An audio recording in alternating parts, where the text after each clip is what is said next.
The critical patriot देखने वाले सब दोस्तों को खुश आमदीद। आज मेरे साथ इस्लामाबाद से शरीके गुफ्तगू हैं अकमल शहजाद घुमन साहब। घुमन साहब ब्रॉडकास्टर, ऑथर और इंटेलेक्चुअल हैं। इनकी किताब मीडिया मंडी काफ़ी मकबूलियत हासिल कर चुकी है, जिसमें उन्होंने पाकिस्तानी मीडिया का तनकीदी जायजा लिया है। घुमन साहब, पिछले दिनों हम ब्लैक होल के एक फंक्शन में थे, जो एक बड़ा एक इंटेलेक्चुअल इदारा है इस्लामाबाद में। तो उसके बाद हमने जो गुफ्तगू की, मैं सोच रहा था कि उस पर हम क्यों ना एक डिस्कशन करें।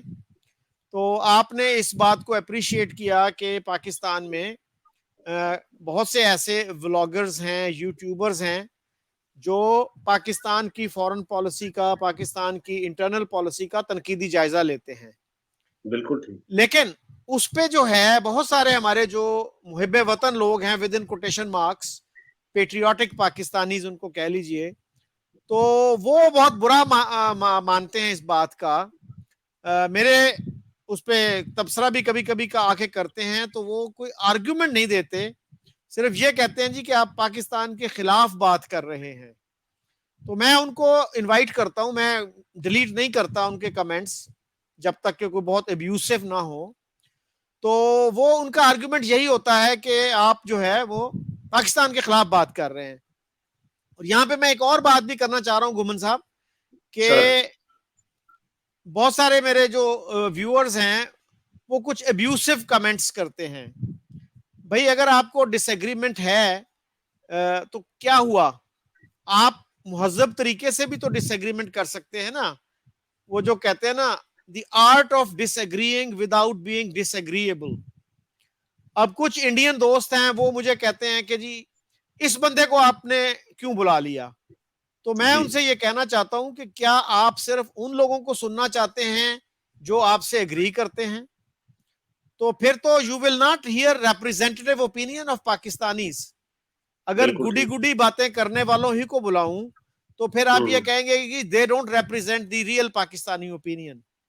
तो और गुमन साहब, इसके साथ ही मेरा एक मसला यूट्यूब के साथ चल रहा था कि वो अक्सर मुझे ना नोटिफिकेशन आता है कि जी आपके ना इस पे कोई अनएथिकल या क्या उसको कहते हैं ट्रैफिक है, जी जी जी, इनवैलिड ट्रैफिक या अनएथिकल ट्रैफिक। तो मैं उनसे कहता हूं ये कि आपकी जो है ना रेवेन्यू कम कर देते हैं उसकी बेसिस पे। अच्छा, आप कुछ इलीगल काम कर रहे हैं, आर्टिफिशियल तरीके से अपनी व्यूअरशिप बढ़ाने की कोशिश कर रहे हैं। तो इस तरह के इदारे हैं पाकिस्तान में जो आर्टिफिशियल तरीके से आपकी व्यूअरशिप बढ़ा देते हैं। तो मैंने तो कभी उनसे रब्ता नहीं किया, तो और उनको पेमेंट का तो सवाल ही पैदा नहीं होता। कुछ लोग शायद करते हो ये, लेकिन मुझे लगता है कि शायद कुछ ऐसे लोग हों जो मुझे डिलिबरेटली हार्म करना चाहते हैं, और वो उस वजह से एक ये एक्टिविटी इस तरह की करते हैं कि YouTube जो है वो आपका रेवेन्यू कम कर देता है। तो उसके पेश नजर फिर मेरे एक दोस्त ने मशवरा दिया कि आप जो है वो पेट्रियन का जो ऑप्शन है उसको एक्टिवेट करें। तो वो मैंने कोशिश की है कि उसको मैं एक्टिवेट करूं, और वो लोग जो इस मैसेज को सपोर्ट करना चाहते हैं, they are welcome to support it. तो गुमन साहब, हम आते हैं वापस डाइवर्सिटी ऑफ ओपिनियन की तरफ। तो हमारे जो मुहिब्बे वतन हल्के हैं, पेट्रियाटिक पाकिस्तानीज, वो क्यों डाइवर्सिटी ऑफ ओपिनियन से खौफ खाते हैं? जो सब, अगर मैं यानी आपके जो हवाले से ही अगर बात शुरू करूं, तो मैंने उस दिन भी आपको कहा था कि जिस तरह मेरी नजर में आपका पॉइंट ऑफ व्यू बड़ा हॉकिश है और बहुत स्ट्रांगली बड़ा क्रिटिकल है टुवर्ड्स पाकिस्तान। लेकिन मुझे खुद खदशा था, जिस तरह के हमारे यहाँ बातें चलती हैं कि शायद आपको कोई नुकसान ना पहुंचे किसी इदारे की तरफ से, किसी फर्द की तरफ से। लेकिन मुझे ये खुशी है, और मैं समझता हूँ अपने मुल्क पे और अपने मुल्क के इदारों पे मुझे थोड़ा सा किसी हद तक ये एक इत्मीनान का भी बाइस है कि आपको किसी ने ना नुकसान पहुंचाया है और ना अपेरेंटली कोई ऐसी चीज सामने आई। तो ये एक तरह से हौसला अफजा बात है कि आपको किसी ने नुकसान ना पहुंचाया है, ना पहुंचाने की कोशिश की है। और मैं देख रहा था कि आपके सब्सक्राइबर्स भी जो हैं वो कोई 50,000 के करीब होने वाले हैं या हो चुके हैं, और इंडिया में आपकी बहुत व्यूअरशिप है। मैं आपको एक और चौधरी साहब बड़ी बारीक बात जरा बताऊं कि जो आप जैसे लोग हैं ना, वो मुल्कों के दरमियान बहुत से ऐसे जो मरहलों पे काम आते हैं, या वो मुल्कों के लिए फायदेमंद साबित होते हैं, कि जब सारे रास्ते बंद हो जाते हैं तो फिर आप जैसे लोगों को कहा जाता है कि भाई हमारी कोई निगोशिएशन शुरू करवाएं या बैक चैनल शुरू करवाएं। जिस तरह जनरल असद दुरानी है, वो JS दल्लत के साथ उन्होंने किताब लिखी, तो उस किताब पे भी बड़ा शोरों का हुआ, इंडिया में भी हुआ, पाकिस्तान में भी हुआ। लेकिन मैं सच्ची बात है कि मुझे उन दोनों का डायलॉग, मैंने सारी वो किताब ओरिजिनली अंग्रेजी में जो है वो मैंने पढ़ी है, और मुझे तो बहुत अच्छी लगी। मुझे दोनों बाहमी तौर पे एक दूसरे का एहतराम करते हुए, और दोनों के अंदर एक देखें रॉ के हेड रहे हैं JS दल्लत साहब, और जो जनरल असद दुरानी है वो ISI के चीफ रहे हैं पाकिस्तान में, और जनरल साहब जो हैं वो बैकडोर डिप्लोमेसी के हवाले से उनका बड़ा नाम है। और यानी आप, मैं बात कहना चाह रहा हूँ कि जैसे आप हैं, या आप जैसे जो मुख्तलिफ नुक्ता नजर रखने वाले लोग हैं, हमें उनकी मुहिब्बे वतन होने पे शक नहीं करना चाहिए, उनकी हुब्बुल वतनी पे शक नहीं करना चाहिए, ना इंडिया में करना चाहिए, इंडिया वालों को अपने ऐसे लोगों पे। जैसे वहां भी बड़ा हॉकिश तर्ज अमल पिछले कुछ सालों से सामने आया है, जो अमन की, पीस की बात करते हैं, डायलॉग की बात करते हैं, कुछ लोग उनको बुरा भला कहते हैं। तो मेरी नजर में आप जैसे जो लोग हैं वो सरहद की उस तरफ हो या इस तरफ हो, ये दोनों सोसाइटी का एक इसेंस होते हैं, रूह होते हैं, और ये आप लंग्स का काम करते हैं आप लोग, कि कम से कम आपके थ्रू जो मुखालिफ नुक्ता नजर है वो बयान होता रहता है। जी, आपने कहा कि मैं हॉकिश हूं। एक्चुअली बहुत से लोग ये कहेंगे कि मैं जरूरत से ज्यादा डविश हूं, जो हमारे यहाँ टर्म यूज होती है हॉक की और जी जी डव की ना। हमारे जी जी एक जी फॉरेन मिनिस्टर थे, उन्होंने किताब लिखी, खुर्शीद जी कसूरी जी साहब ने ना, नाइदर अ डव जी नॉर अ हॉक। जी तो जी जी बहरहाल हमारे जो पेट्रियाटिक पाकिस्तानी है ना, वो जी जी समहाउ डिबेट में एंगेज करने पे यकीन नहीं रखते। बिल्कुल और सही। दूसरी बात जो है ना वो ये है कि वो नोम चॉम्स्की को बड़ा एडमायर करते हैं, वो बिल्कुल अरुणधति सही। रॉय को बड़ा एडमायर करते हैं। और मैं अगर जी एक जी और नाम ऐड करूं, श्लोमो जैंड, प्रोफेसर श्लोमो जैंड, इजराइल के एक प्रोफेसर हैं। उन्होंने एक किताब लिखी जिसमें इजराइल की क्रिएशन को क्वेश्चन किया, बिल्कुल और वो सही। किताब surprisingly it became a best seller in Israel. बिल्कुल इसलिए सही। कि रियासत को ये पता है कि यार एक किताब से रियासत डिमोलिश नहीं हो जाएगी। तो बिल्कुल सही।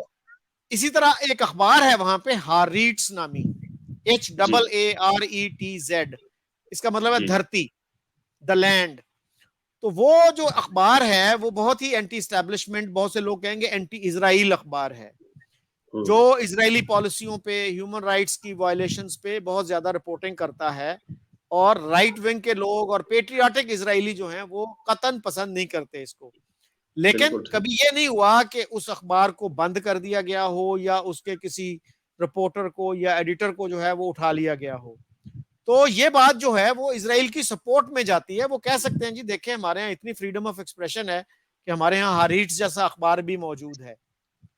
तो हमारे ये डबल स्टैंडर्ड क्यों है कि हमें इस तरह के जो डिसिडेंट्स हैं वो दूसरे मुल्कों में तो अच्छे लगते हैं, हमारे यहाँ जो है जो इख्तलाफी बात करे, मसलन परवेज हुद भाई को आप देख लीजिए, जी कितना कितना क्रिटिसाइज किया जाता है, कितना कंडेम किया जाता है।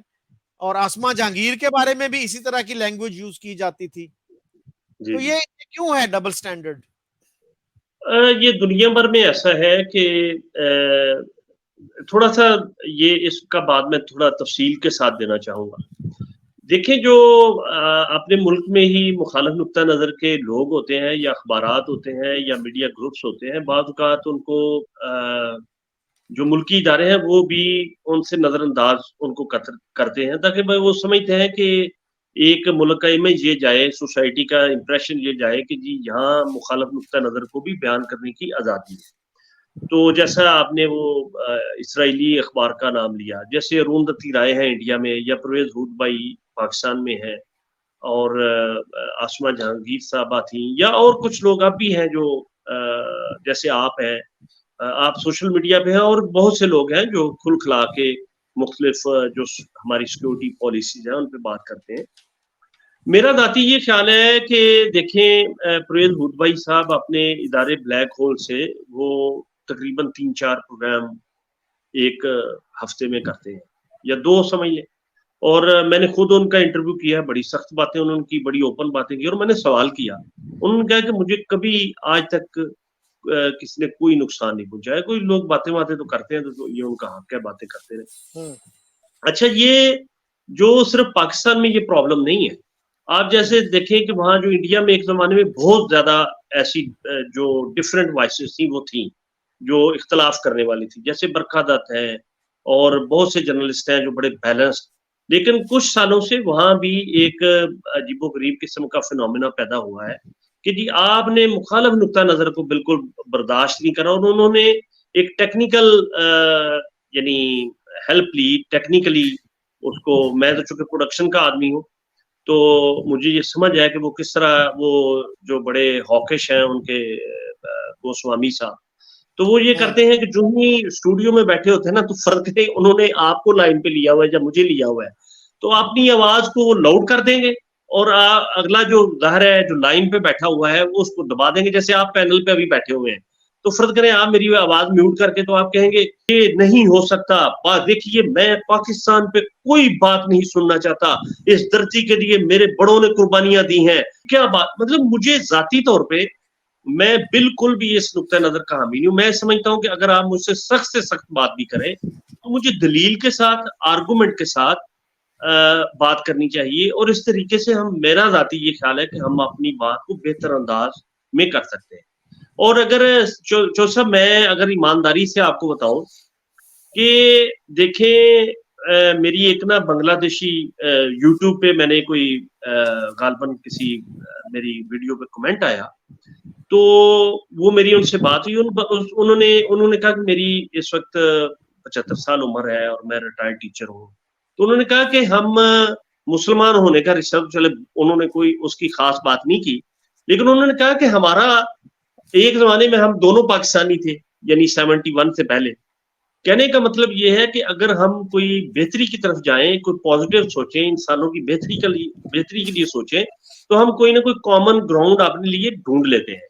अब मैं आपको मिसाल दूं कि जैसे कोहली है, इंडिया के जो विराट कोहली, मैं जाती तौर पे समझता हूं कि पाकिस्तानी भी उनसे बहुत मोहब्बत करते हैं और उन्हें आउटस्टैंडिंग प्लेयर समझते हैं। इसी तरह अफरीदी थे हमारे, तो मेरे मेरे कई इंडियन दोस्त हैं। मेरे एक इंडियन दोस्त हैं जिंदर, वो लिटरेरी फिगर है, तो शब्द एक रिसाला भी निकालते हैं। उन्होंने कहा है मेरा बेटा जो है वो शाहिद अफरीदी का बड़ा फैन है। कहने का मतलब ये है कि जैसे मैं अपनी अगर टीनेजर होने के हवाले से याद करूं, तो राहुल द्रविड़, तेंदुलकर, ये हमारे बड़े पसंदीदा प्लेयर थे, और उस जमाने के जितने प्लेयर्स थे उनके नाम हमें याद है कि वो गंगोली थे, और यानी उनको हमारे प्लेयर्स जैसे शोएब अख्तर है, वो दोनों मुल्कों में सेलिब्रिटी है, या वहां के जो आर्टिस्ट हैं, जो फिल्में हैं, म्यूजिक है। मैं इस हवाले से इंडिया को अप्रिशिएट कराऊंगा, जो इंडियन चैनल्स हैं, कि वहां ये देखें कि अभी इतनी दंगा फसाद लड़ाई के बावजूद, यानी वहां भी कुछ जो फनकार है उन्होंने ये कहा जी कि ये पाकिस्तानी क्यों आते हैं, उसमें जाहिर है उनकी कोई एजेंसियां वगैरह भी इन्वॉल्व होंगी। लेकिन इसके बावजूद वो मेहदी हसन को चलाते हैं अपने रेडियोज पे, जो सरकारी रेडियो है, इसके बावजूद वो मेहदी हसन को भी चलाते हैं। तो बड़ा अच्छा लगता है, यानी जब दोनों मुल्कों के जो आर्टिस्ट हैं, फनकार हैं, या जो पीस की बात करने वाले हैं।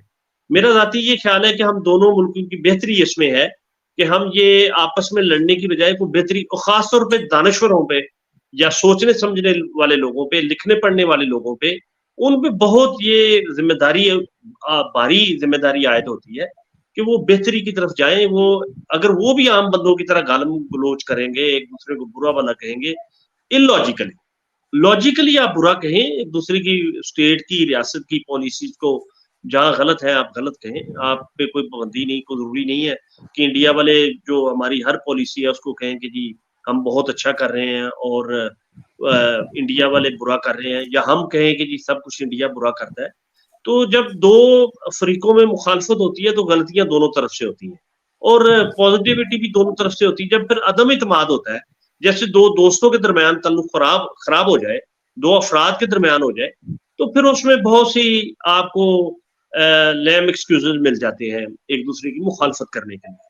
तो अगर जो आपका, मैं सवाल की तरफ आता हूँ कि डबल स्टैंडर्ड, तो डबल स्टैंडर्ड गालबन दुनिया भर में है, उसमें कोई भी इससे जो है वो मुबर्रा नहीं है। आप ये देखें कि अमेरिका ने क्या किया कि जहां सिविल लिबर्टीज, डेमोक्रेसी, लेकिन जब उन्होंने इराक की वो जंग करनी थी, तो जो मैस डिस्ट्रक्शंस के जो हथियार थे, उस हवाले से जाली स्टोरीज उन्होंने करवाई और इराक पे हमला किया। और वो उसका असल तो वो ऑयल वार थी, तो जो वसाइल पे कब्जे की लड़ाई थी। तो कहने का मतलब ये है कि स्टैंडर्ड जब से दुनिया बनी है और जब तक रहेगी, ये डबल स्टैंडर्ड्स किसी ना किसी हद तक चलती ही हैं। लेकिन बेहतर ये होता है कि आप अपनी पॉलिसी क्लियर रखें और चीजों को बेहतर अंदाज में लेके जाएं। लेकिन ये कि आप जो सब जानते हैं कि डिप्लोमेसी में और मुल्कों के बाहमी मामलात में ये बड़ा नाजुक मामला होता है, लेकिन ये कि जो सोचने समझने वाले मीडिया से मुंसलिक लोग हैं, उन पे ये जिम्मेदारी आयद होती है कि वो लोगों के भले की, लोगों को मिलाने की, लोगों को तोड़ने की नहीं बल्कि जोड़ने की बात करें। उसमें दोनों हर तरह के लोगों का भला होता है। तो पाकिस्तान में भी अगर कोई डिफरेंट पॉइंट ऑफ व्यू रखता है, तो मेरा जाती ये ख्याल है कि स्टेट को उसको नजरअंदाज करना चाहिए और लॉजिकली उन्हें समझाना चाहिए, उन्हें बुला के मिलना चाहिए, डायलॉग करना चाहिए, उनको कॉन्फ्रेंसेस में बुलाएं। कोई उसमें ऐसी बुरी बात नहीं है। गुमन साहब, आपने बात की इंडिया पाकिस्तान के आर्टिस्टों की, तो मुझे जी जी याद है कि 96 में मैं कुछ और दोस्तों के साथ कलकत्ता गया था। उस वक्त जी एक फोरम होता था, India Pakistan people's forum for, उसमें जो है आईए रहमान साहब से प्रेस कॉन्फ्रेंस उन्होंने की आखिर में, जब वो इवेंट खत्म हो गया। तो उनसे पूछा गया कि भाई आप पाकिस्तान में क्यों नहीं बुलाते इंडियन आर्टिस्टों को। तो उन्होंने कहा जी जी जी हो जाएगा शुरू, अभी थोड़ा सा है वो। अब इसी तरह से आप देखिए, आपको याद हो शायद कि इमरान खान ने अपने हॉस्पिटल की फंड रेजिंग के लिए कुछ इंडियन आर्टिस्टों को बुलाया था, और जमात जी इस्लामी ने कहा था कि अगर ये आर्टिस्ट आए तो हम लाहौर एयरपोर्ट का घेराव करेंगे। तो फिर जी वो विजिट जो था वो कैंसिल करना पड़ा। और अमेरिका की आपने बात की, तो हमें यह भी जेहन में रखना चाहिए कि वहां पे अबू ग्रैब जैसा एक वाकया हुआ, और जी वो अमेरिकन एक जर्नलिस्ट ने उसको ब्रेक किया, और किसी ने नहीं कहा कि जी ये अमेरिका की मिलिट्री को बदनाम कर रहा है और ये गद्दार है। तो उसके ऊपर एक्शन हुआ और उन मुतलका जो लोग थे उनको सजा हुई। इसी तरह से जी वियतनाम जंग के दौरान एक वाकया हुआ था जिसको माए लाए मैसेकर कहते हैं, कि हम्म, अमेरिकन फौजियों ने कुछ सिविलियंस को जो है वो मार दिया था, और वो भी एक अमेरिकन जर्नलिस्ट ने वो स्टोरी ब्रेक की। और फिर जी एक बहुत मशहूर वहां वाकया था पेंटागन पेपर्स, यानी जी वो जो डिस्पैचेस, जो सीक्रेट डिस्पैचेस जो मिलिट्री कमांडर्स भेजते थे पेंटागन को, वो हम्म, न्यूयॉर्क टाइम्स ने पब्लिश कर दिए थे। 70s की बात है। जी तो जी अमेरिकन गवर्नमेंट जो थी बहुत नाराज हुई उससे, पेंटागन ने भी प्रेशर डाला न्यूयॉर्क टाइम्स पे, लेकिन उन्होंने उस प्रेशर को लेने से इनकार कर दिया। उन्होंने कहा जी गवर्नमेंट का मौकफ ये था कि ये नेशनल इंटरेस्ट के खिलाफ है इनको पब्लिश करना। उन्होंने कहा था बिल्कुल गलत है ये बात, इनको पब्लिश करना और आवाम तक सच पहुंचाना वो नेशनल इंटरेस्ट में है। तो हम्म, अल्टीमेटली ये जो है सुप्रीम कोर्ट तक मसला गया, और वहां पे भी एक स्प्लिट डिसीजन था। I think it was 5 versus 4।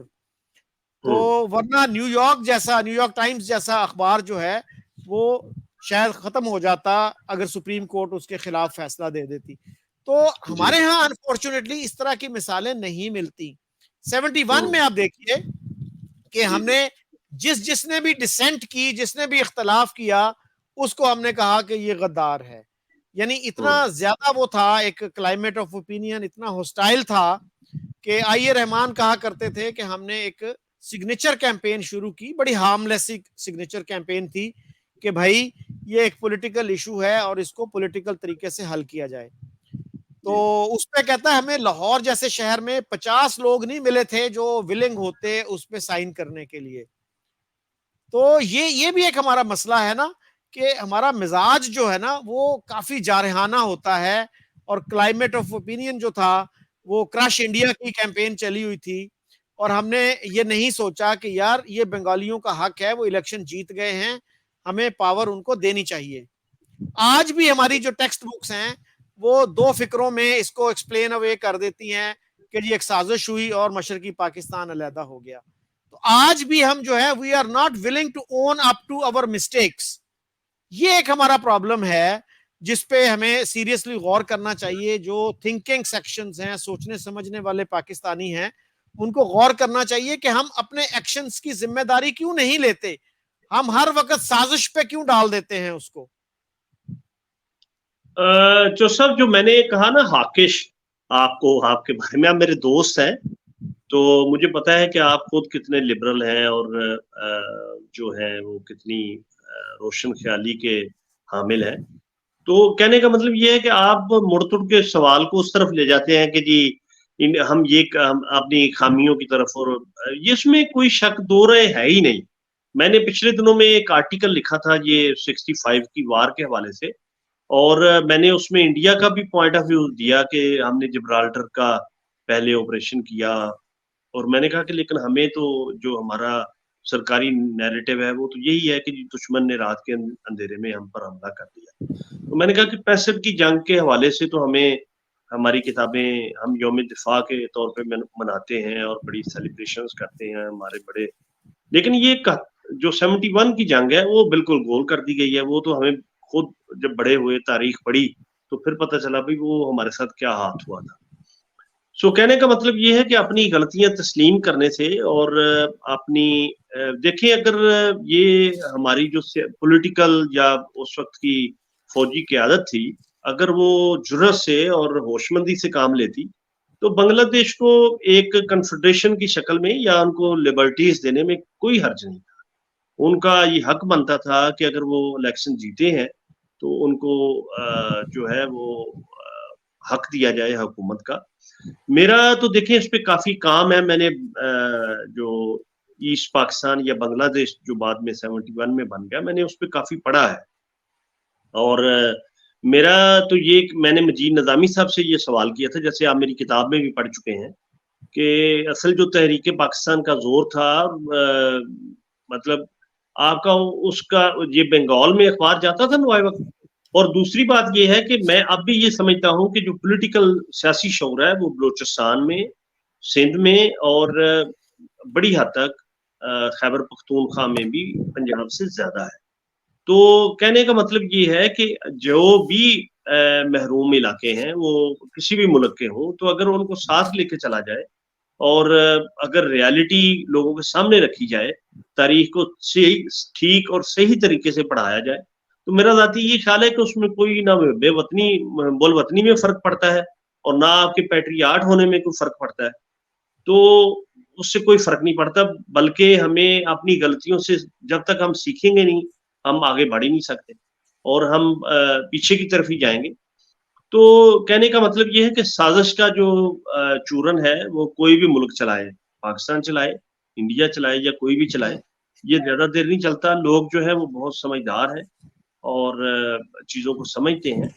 तो इस वक्त पाकिस्तान में जो सूरत हाल है आज़ादी इज़हार राय के हवाले से, यानी एक्सप्रेशन ऑफ फ्रीडम जो है वो बड़ी हद तक खुली डुली भी है। जैसे मैं आपकी मिसाल दे रहा था, जैसे अहमद मीर बड़े खुल डुल के कालम लिखते हैं, जैसे हमारे वी लॉकर्स हैं, उमर चीमा है, आजाद सैयद है, उन्होंने बहुत बहुत जो, या वो जो मेतला उन्होंने जनरल बाजवा के हवाले से एक बड़ा तवील इंटरव्यू उनका छाप दिया, तो गो के वो बाजवा साहब ने उसकी तरदीद की, लेकिन ये कि उसके बावजूद अगर उन पे कोई प्रेशर होता, किसी ने नहीं उनको उठाया और ना किसी ने उनको मारा। मेरा अपना जाती तजुर्बा है, मैं 2 साल पहले नेशनल मीडिया वर्कशॉप ये एनडीयू में था, तो मैंने बहुत सख्त सवालात किए और मुझे तो किसी ने, एक बंदे ने भी नहीं पूछा कि भाई आप ये क्यों कर रहे हैं और आप ना करें।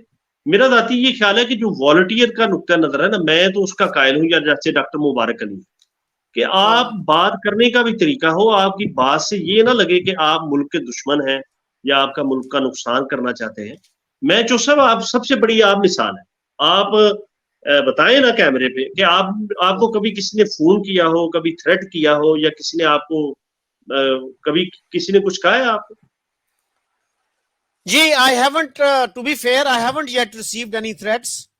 तो जी इशारों कनायों में लोग कहते हैं कि यार एहतियात किया करो, मुहतात हो जाओ, ये करो वो करो। तो जी मैं जी बहरहाल उनसे यही कहता हूँ कि यार जो अगर आपको कोई डिसएग्रीमेंट है तो आप उसका इजहार करें, एंड आई एम जी विलिंग जी, टू इनवाइट यू। तो हमारे बिल्कुल एक सही। रिटायर्ड एम्बेसडर ने, आपको पता है ना, जो इंडिपेंडेंट माइंडेड व्लॉगर्स हैं उनके खिलाफ एक व्लॉग बनाया था, मैंने उसका जी जी जवाब भी दिया। और उन्होंने कुछ ऐसे इल्जामात लगाए कि जैसे इंडिया से पैसे मिलते हैं। तो जी मैंने जी, बहरहाल उनको ये कहा कि भाई जो मुझे पैसे मिलते हैं वो आप रख लें, आपको जो पेंशन मिलती है वो आप मुझे दे दें। जब इस तरह के सीनियर लोग इस तरह के इल्जाम लगाते हैं तो फिर बड़ा अफसोस होता है। तो वो ये कहते हैं जी कि पाकिस्तान के नैरेटिव को सपोर्ट करें। तो भाई आपने जो नैरेटिव बनाया हुआ है 40 साल से, उसको आप पाकिस्तान का नैरेटिव कह रहे हैं, अगर वो इतना मजबूत है तो आप इतने इनसिक्योर क्यों हैं? फिर तो आपको खतरा होना नहीं चाहिए। कोई बंदा उससे डिसएग्री करता है और वो उस डिसएग्रीमेंट में कोई सब्सटेंस नहीं है, कोई जान नहीं है, तो आपको तो बिल्कुल परेशान नहीं होना चाहिए। अगर कोई बंदा गलत बिल्कुल बात कर सही। रहा है आप उसकी तरदीद कर दें। तो हैव द बिल्कुल सही। कॉन्फिडेंस, हैव द सिक्योरिटी कि यार कोई मसला नहीं है, अगर कोई डिसएग्री भी करता है तो उसका हक है। तो आप उसके जो मोटिव्स हैं उनको डाउट करते हैं, उनको इंप्यून करते हैं, तो दैट इज नॉट फेयर। बिल्कुल ठीक। अच्छा, आप वो गालिबन अब्दुल बासित साहब का जिक्र कर रहे हैं। मेरा देखें, जो इसी तरह आप उनके मुकाबलतन एजाज चौधरी देखें, जो अमेरिका में भी पाकिस्तान के एम्बेसडर रहे हैं और फॉरेन सेक्रेटरी भी रहे हैं। वो उनका नुक्ता नजर थोड़ा लिबरल है। वो समझते हैं कि हमें बातचीत करनी चाहिए, मतलब इंडिया से हम गुफ्तगू के साथ मामलात को हल कर सकते हैं। जरा वो ऐसा है ना कि बासित साहब अब वो फॉरेन ऑफिस में तो है नहीं, लेकिन ये कि बाद लोग अपनी तबीयत की वजह से या अपने अपने पस मंजर की वजह से थोड़े उनका नुक्ता नजर सख्त होता है, तो उसका मतलब ये नहीं है कि वो स्टेट का नुक्ता नजर है। लेकिन एनीवे, कोई कोई बंदा एक जिम्मेदार, जैसे वो पाकिस्तान के हाई कमिश्नर रहे हैं इंडिया में, तो ऐसे बंदे को ज्यादा, मेरा जाती ये ख्याल है कि ज्यादा जिम्मेदार होना चाहिए और ज्यादा उन्हें सख्ती की बजाय थोड़ा नरमी के साथ बात करनी। वैसे तो वो बहुत लॉजिकल और नरम गुफ्तगू करते हैं, लेकिन ये कि जो इस मामले में तो मैं उनसे एग्री नहीं करता जो आपके वाले से उन्होंने कहा कि पैसे मिलते हैं और ये मिलता है, फलां मिलता है।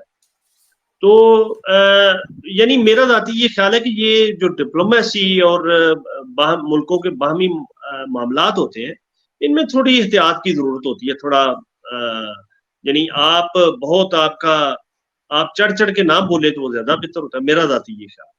और मैंने देखे, मैं चौधरी साहब खुद मरे कॉलेज सियालकोट का बेस्ट बेटर रहा हूँ, गोल्ड मेडलिस्ट हूँ। और उस जमाने में तो आपको पता है कि बड़ी चीख चीख के और बड़ी लाउड तकरीरें करना, लेकिन with the passage of time, जब आप जैसे सीनियर लोगों से सीखा, उनसे गुफ्तगू की, पढ़ा, तो यही समझ आई कि भाई आप आवाज ऊंची करने से नहीं, अपनी आर्गुमेंट को स्ट्रांग बनाने से आप विन करें। और ये हार जीत क्या होती है? ये तो आपस में बाहमी गुफ्तगू होती है। हम सारे इंसान हैं। मैं अगर इंडिया में पैदा होता तो मैं इंडियन होता, और आज से 75-76 साल पहले हम सारे इंडियन थे, हिंदुस्तानी थे। तो जब पाकिस्तान बना तो फिर पाकिस्तान बन गए, तो अब हम पाकिस्तान में पैदा हो गए, तो इसमें भी हमारा यानी कोई हमें इन्फीरियरिटी कॉम्प्लेक्स नहीं होना चाहिए, ना कोई सुपीरियरिटी कॉम्प्लेक्स होना चाहिए। हाँ, सुपीरियर आपको इस सेंस में आप फील करना चाहिए कि आप अगर कोई पॉजिटिव काम करते हैं, कोई बेहतर काम करते हैं, इंसानों की भलाई का काम करते हैं, जैसे अफसर सारिदी हैं, जैसे डॉक्टर रुतफौ थी, या जो भी कोई पॉजिटिव लोग हैं जो अच्छा काम करते हैं सोसाइटी के लिए, जैसे डॉक्टर्स हैं, कोई पाकिस्तानी डॉक्टर है या इंडियन डॉक्टर है, वो इंसानों की बेहतरी के लिए काम करते हैं, तो वो अप्रिशिएबल। अच्छा गुमन साहब, मैंने एक और एम्बेसडर है नजमुस साकिब, उनका इंटरव्यू किया। वो साउथ अफ्रीका में रहे, फिर कनाडा में भी रहे। तो टीवी के भी कंपेयर रहे हैं एक जमाने में। जी, तो पहले जी तो वो बड़े खुश थे उस इंटरव्यू से, कुछ दोस्तों को जी उन्होंने जी भेजा भी। तो फिर उनके जी दोस्तों ने कहा कि आप नीचे कमेंट्स तो देखें जरा। अब कमेंट्स जो थे जी वो क्रिटिकल आ रहे थे। तो फिर जी जी उन्होंने मुझे फोन किया कि जी ये तो हम्म, बड़ा कोई जैसे कुछ साजिश हो गई उनके खिलाफ। तो और कहने लगे कि आपके जो है ना व्यूअर्स ज्यादा इंडियन हैं और कमेंट हम्म, भी ज्यादा इंडियन कर रहे हैं। मैंने कहा जी ये एक इंटरनेशनल मीडिया है और जी इसमें जी कोई पाबंदी नहीं है कि पाकिस्तानी कमेंट नहीं कर सकता, इसमें सब कमेंट कर सकते हैं। इवन अब्दुल बासित साहब के आप उस पे जाइए यूट्यूब चैनल पे, ज्यादातर इंडियंस ही कमेंट कर रहे होते हैं। पाकिस्तानियों की मसरूफियात शायद कुछ और तरह की हैं, वो इस तरह की एक्टिविटीज में हिस्सा नहीं लेते, तो आप उसमें मेरा क्या कसूर है? तो या तो ये कि मैं उनको डिलीट कर दूं, मैं तो उनके साथ एंगेज करना चाहता हूं। जो बिल्कुल। डिसएग्री करता है वो आए भाई, अपना नुक्ता नजर दे, प्रूव मी रॉन्ग। तो डाइवर्सिटी ऑफ ओपिनियन से इस तरह घबराना नहीं चाहिए। तो वो फिर नजमो साकिब साहब ने भी ऐसा तासुर दिया कि जैसे कोई ये साजिश थी और पता नहीं क्या, कहते हैं जी मुझे किसी ने बताया है कि जी ये बड़ी गड़बड़ है मामला। तो बहरहाल मैंने उनसे माजरत की, मैंने कहा जी अगर तो कोई अब्यूसिव कमेंट है उसको मैं डिलीट कर देता हूं, लेकिन अगर कोई सिंपल कोई क्रिटिकल कमेंट है तो that is not fair, and it will not be good for my credibility कि कोई बंदा जो है इस वजह से अपना इंटरव्यू डिलीट करवाना चाह रहा है कि जी कमेंट्स क्रिटिकल आ रहे हैं। या तो आप हम्म। ये कहें कि मैंने उसकी अनफेयर एडिटिंग की है, आपका मौकफ आने नहीं दिया और आपका जी जी मौकफ मैंने कमजोर दिखाया, जी तो जी। ये आपकी शिकायत नहीं है। तो इस तरह के जो मसले मसाइल हैं, तो बड़ा अफसोस होता है कि इतने सीनियर लोग जो हैं जब इस तरह के इल्जामात लगाते हैं। अच्छा जो सब मैं थोड़ा सा ये एक बात करना चाहूंगा कि मैंने खुद, आपने 2 एपिसोड, गालबन एक ही शिफ्ट में आपने इंटरव्यू किया था, लेकिन आपने उसके 2 एपिसोड बना, तो उनमें से एक शायद कोई 30,000, 30K, यानी 30,000 के करीब देखा गया है। तो मैंने कुछ कमेंट्स देखे थे, बड़े हार्श भी थे कुछ। ये इवन आप ये देखें कि इंडिया के कुछ दोस्त जो हैं वो परवेज हूद भाई को भी बुरा भला कहते हैं। एक यहाँ उन्होंने, आपको याद होगा उस जमाने में आप अंजुमन तरक्की पसंद मुसन्निफीन के सेक्रेटरी थी, तो आपने टॉक करवाई थी गालबन 2 साल पहले, तो आई मैंने थिंक इसी mobile, I was the president of that. ये जी जी जी जी, जी। तो वो मैंने रिकॉर्ड करवा के उसमें डाल दी। हालांकि डॉक्टर साहब तो आपको पता है कि बड़े रोशन ख्याल, और वो कोई इंडिया के दुश्मन नहीं है, वो बड़ी ओपन बात करते हैं। तो उनको भी बुरा भला कहा कि ये भी टिपिकल पाकिस्तानी है जी, फलां है, ये है वो है। कहने का मतलब ये है कि दोनों तरफ इस तरह के लोग होते हैं। मेरे अपने चैनल पे हालांकि बहुत थोड़े उसके सब्सक्राइबर हैं, अभी 7,000 क्रॉस किया है। तो आप ये समझिए कि 31% इंडियन है। हालांकि मेरी डाइवर्सिटी ये है कि मैं पंजाबी कंटेंट भी डालता हूँ, उर्दू भी डालता हूँ, और परवेज हूद भाई साहब का भी, आपका भी मैं कर रखा है मैंने, वो मैं जल्दी इंशाल्लाह एडिट करवा के डालूंगा। तो मेरा तो इरादा ये है कि मैं अपने चैनल पे इंडियन जो दोस्त हैं मेरे, वैसे भी रवाबत है। मैं जैसे समड़ियाल से मेरा ताल्लुक है, तो मैंने डॉक्यूमेंट्री डाली, तो वहाँ दिल्ली में रहते हैं, वो सुनार है वहाँ, गोल्ड स्मिथ, उनसे मेरा राब्ता है, तो वो मैं उनको ओन करता हूँ, मेरे इलाके से हैं वो। इसी तरह मैं मखड गया अटक में, तो वहाँ एक मंदिर तारीखी दरिया सिंध के किनारे पे है, मैंने उसकी छोटी सी वीडियो बना के ऐसे डाल दी। तो वो कुछ कह रहे थे कि, यानी मुझे एक बंदे ने बुरा भला कहा। मैंने कहा यार देखो भाई, मैंने तो एक तारीखी जो जगह है, मैं तो उसमें ये कह रहा हूँ कि यार इसकी जो आसार कदीमा का महकमा है, इसको संभाले, इसको बेहतर करे, और ये यानी बड़ी पॉजिटिव बात है। यानी इसको बेहतर करना ये हमारा कसूर है कि हम इसको ठीक तरीके से हमने नहीं संभाला हुआ। और ये मैं उसमें बाकायदा ये कहा कि जो रिलीजियस टूरिज्म अगर हो तो हमारे मुल्कों के दोनों के ताल्लुकात और ज्यादा अच्छे हो सकते हैं। जी अच्छा, जी। जो आपने बात की कि लोगों के कमेंट्स, मैं ये कह रहा हूँ कि मेरे जो आपने इंटरव्यू किया उसके नीचे बहुत से ऐसे कमेंट्स हैं, मैंने कहा कोई बात नहीं, उनकी राय है, कोई मसला नहीं। हमारे तो कोई, ना मैं डिफेंसिव था ना ऑफेंसिव था। मैं तो आपने जो भी सवाल किए, जो अपनी समझ बूझ के मुताबिक, मैं उनका जवाब देता रहा। कहने का मतलब ये है, मैं पाकिस्तानी हूँ, मैं उसको इस अपनी आइडेंटिटी को कैसे डिसोन कर सकता हूँ? और कोई भी, मुझे नहीं समझ आता कि कोई बंदा अपने मुल्क का मुखालिफ कैसे हो सकता है। मैं ये समझता हूँ कि अगर मैं दोस्ती की बात करूं, मैं बेहतर ताल्लुक बनाने की बात करूं, तो मैं अपने मुल्क से मोहब्बत कर रहा हूँ। ये तो एक उसका दूसरा एंगल है। मेरा exactly. Point of view different है जो साहब के, हम असल में तो मेरे ख्याल में हम पाकिस्तानी सोशल मीडिया पे बात करना चाह रहे थे, लेकिन हमारी बीच में इधर उधर ये गपशप ही रही। तो इंशाल्लाह किसी अगली निश्चित में आपसे और फ्रूटफुल बात करने की कोशिश करेंगे। जी गुमन साहब, मैं हूं या बाकी जो क्रिटिकल हमारे दोस्त हैं, यूट्यूबर्स हैं, क्या वो ये नहीं चाहते कि पाकिस्तान एक खुशहाल मुल्क हो? क्या उनके रिश्तेदार, उनके दोस्त इस मुल्क में नहीं रहते? तो वो क्यों हार्म करना चाहेंगे इस मुल्क को? वो तो यही चाहते हैं ना कि भाई अपनी पॉलिसीज का तनकीदी जायजा लो। जिन पॉलिसीज ने आपको 75 साल में, 76 साल में कुछ नहीं दिया, खुदारा उस पर उसको रिविजिट कर लो। एक डिबेट कर लो, डिस्कशन कर लो कि भाई यही पॉलिसी ठीक है या कुछ चेंज करने की जरूरत है। तो इतनी इस रिक्वेस्ट को जो है ना वो गद्दारी और इस तरह के जो फतवे हैं उससे उससे ना करें। और डाइवर्सिटी ऑफ ओपिनियन से कभी किसी मुल्क को नुकसान नहीं पहुंचा, और डाइवर्सिटी ऑफ ओपिनियन अगर ना हो तो मुल्कों को नुकसान होता है, जैसे हमने ईस्ट पाकिस्तान में देखा।